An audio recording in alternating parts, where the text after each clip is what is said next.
Феликс беше тепан, свирепо и влечен со жица како отпад, фрлен во контейнер на крај. И едноставно ние не можеме да бидеме повеќе општество кое толерира такви насилства, такви злодела и да продолжуваме да функционираме како се да е нормално. Денес на овој протест бараме максимална затворска казна за убиецот на Феликс, Љубе Крстевски. Во македонскиот кривичен законник 20 години речиси постои кривичното дело убиство и мачење на животни кое се казнува со затворска казна, а до денес ниту една затворска казна не е изречена за тоа кривично дело.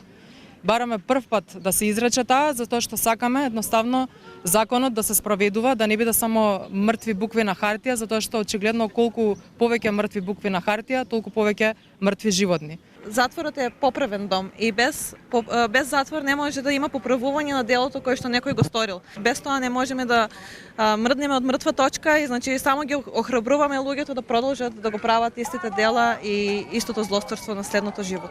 Институциите и како треба веќе една за секогаш да превземат строги мерки. Секоја наредна власт не треба да ги штити убииците, психопатите и оние кои што извршуваат насилство врз животните, туку треба да превземат ригорозни мерки. Животните се живи битија и тие имаат исто подеднакво право како и ние кои што сме тука.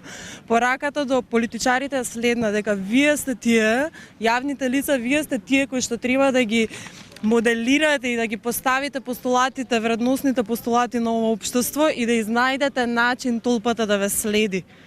Бидете позитивен пример, бидете причина за гордост, а не причина за срам. 2025 си уште немаме ниту една изречена кривична пресуда врз насилниците, бројни насилници, значи не е само Љубе.